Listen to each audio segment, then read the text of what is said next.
Perfectly Normal, a podcast that brings you love, courage, and connection. And I'm your host, Michelle. I'm a life coach, artist, author, and pharmacist. I'm the founder of Elevate Life Coaching. It's a seminar and coaching company. Let's jump right into the show.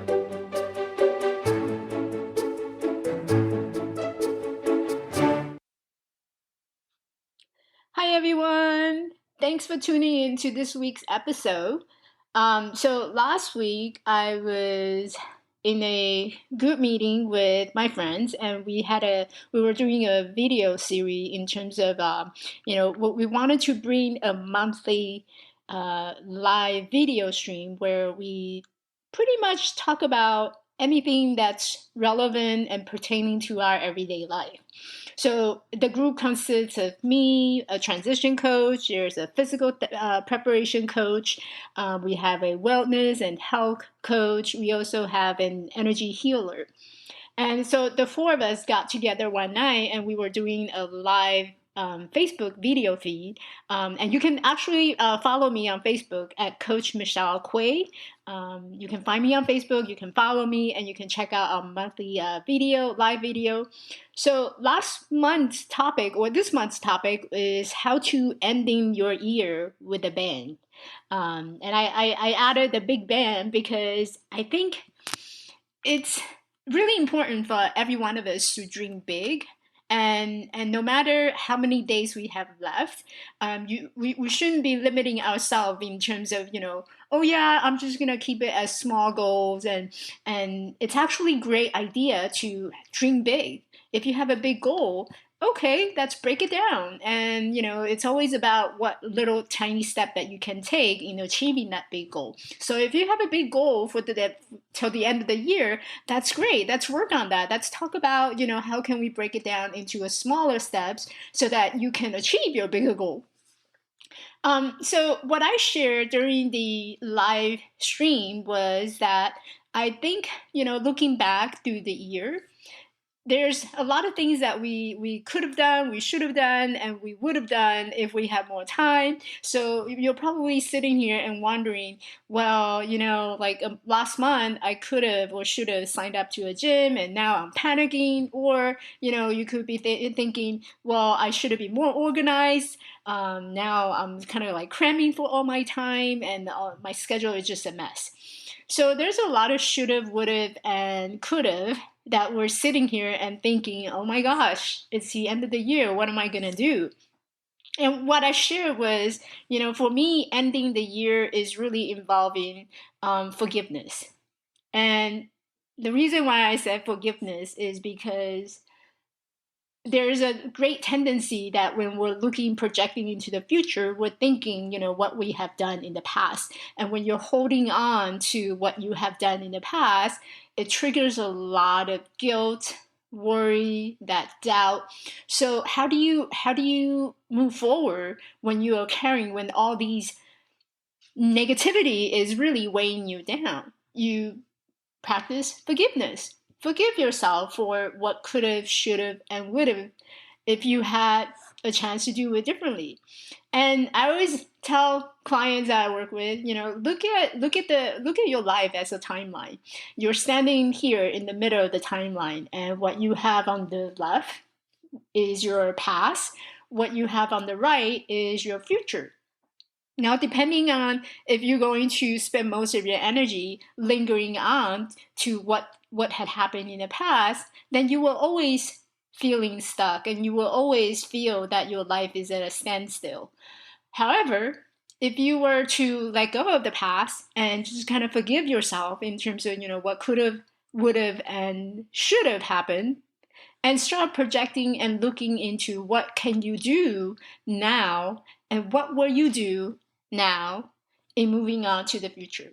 So the other day I was working with a client and she came to me because there's a lot of things that in her life that she doesn't feel that she was expressing herself. She was finding her voice.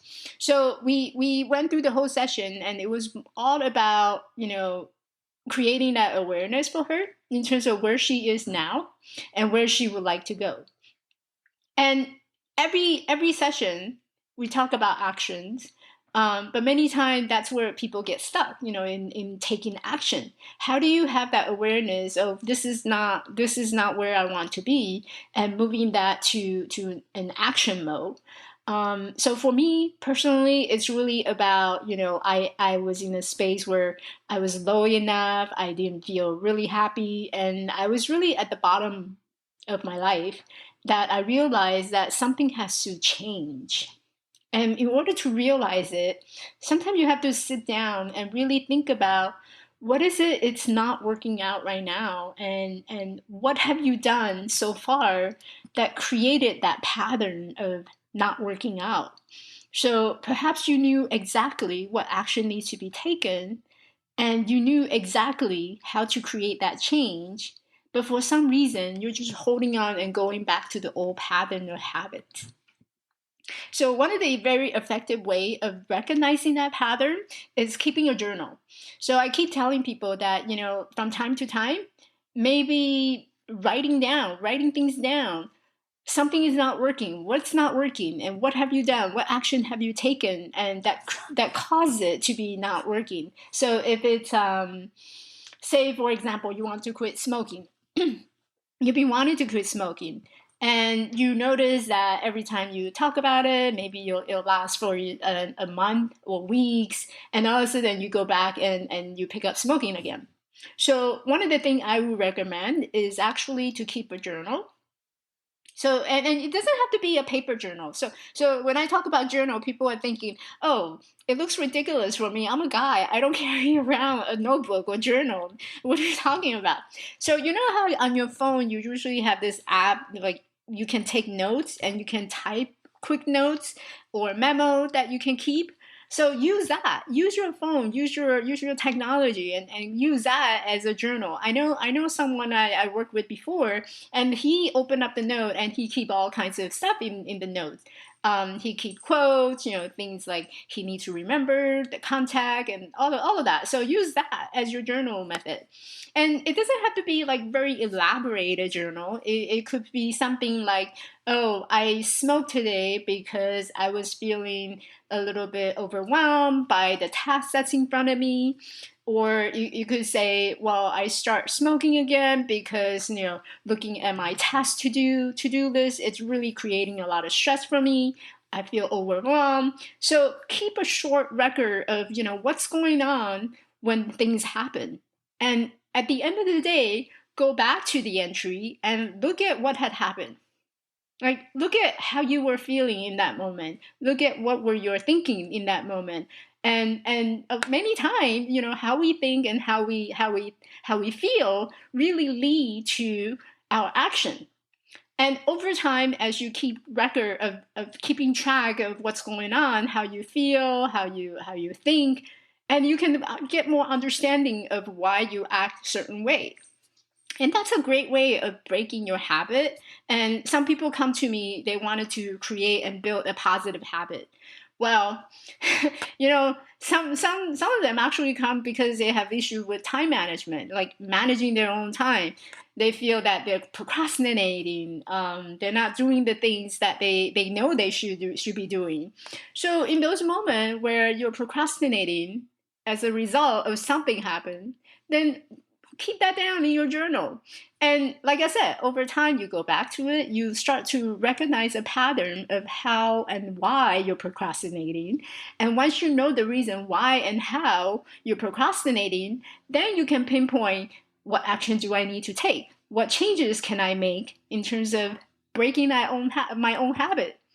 So that's something that I share in addition to just having that forgiveness about what had happened in the past, what should have, would have, could have happened.